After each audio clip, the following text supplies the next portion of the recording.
Og det var så Nirvana med Smells Like Teen Spirit. Et stort hit fra 1991.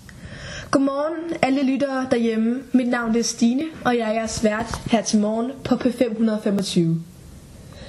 I dag der skal vi snakke lidt om musikken fra 80'erne og 90'erne. Og jeg håber, I vil lytte med, mens I måske spiser lidt mysli, eller lidt rundstykker, eller drikker lidt appelsinjuice, eller hvad ved jeg. Jeg håber, I vil lytte med, og det bliver rigtig, rigtig fedt. God musik og god underholdning. Godmorgen. Selvom P725 er kendt for deres knaldgode musiksmag, så har vi også andet at byde på. Og derfor har jeg en lille overraskelse i ærmet i dag. Så nu vil jeg stille over til min dejlige kollega og reporter, Malika. Værsgo, Malika. Tak skal du have, Mama Stine. Du er dejlig.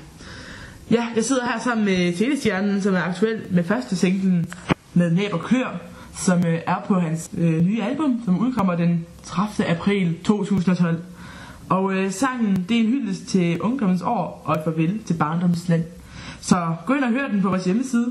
Og kære seere, spids i ørerne, for her kommer Telestjernen. Hvordan husker du musikken fra 80'erne og 90'erne? Hvordan husker du musikken fra 80'erne og 90'erne? Jamen, jeg ser en masse forskellige genrer for mig. Men sådan popmusikken, den var sådan meget karakteriseret ved synthesizer og stort rumklang og buldrende trommer. Sådan lidt kold husker jeg den egentlig, musikken fra 80'erne. Og det sådan husker jeg det egentlig også lidt med musikken fra 90'erne, men der begyndte man alligevel i lidt højere grad at spille på rigtige trommer, som jeg husker det. Hvor de i 80'erne var sådan meget Hvad var dit forhold til musikken dengang? Mit forhold til musikken i 80'erne, det var nok, at jeg hørte musikken igennem mine forældre. Sådan var det i hvert fald i starten af 80'erne. Men sådan i slutningen af 80'erne, der begyndte jeg at høre musikken igennem min søster. Der blev man sådan lidt ekstra nysgerrig, tror jeg, for at finde ud af, jamen hvad var det egentlig hun hørte. Det var måske lidt mere interessant end det mine forældre de hørte. Og så begyndte man måske at lytte lidt mere på det. Hvem var de største idoler dengang? I 80'erne, jamen altså der tror jeg faktisk at nogen som Duran Duran, dem blev jeg lidt fan af. Og så var der måske den klassiske sådan rockmusik, hvor jeg vil sige, at Sebastian Jørgensen og Kim Larsen, den var jeg også rigtig stor fan af.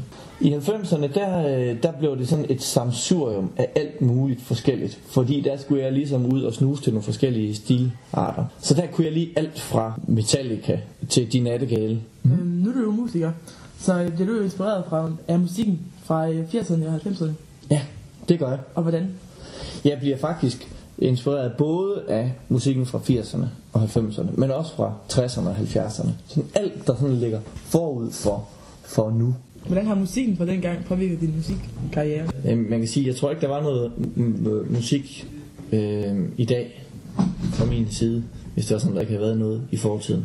Uden andre, ingen musik for mig. Det var et godt spørgsmål. Jeg tror ikke, jeg havde forestillet mig, at jeg sådan skulle sidde og spille plader. Det tror jeg egentlig ikke, jeg havde forestillet mig.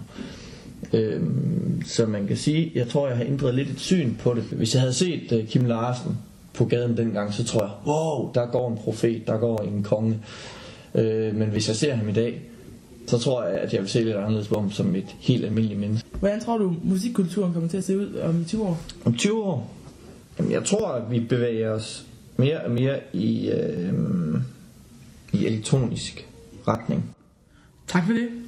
Nej, Heine! Tilbage til dig. Ja, 80'erne og 90'erne var nogle dejlige årtier. Så lad os lige mindes dem et øjeblik. Og lad os så gå igennem denne onsdag. Nu vil jeg afrunde med manér inden TV-avisen. Vi ses igen om en uge. Her er Telestjernen med Kys Kys.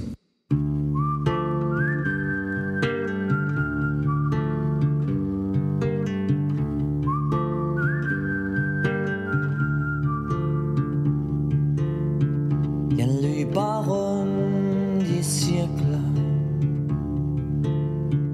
Du tænder min brændalarm. Jeg er uartig som et lille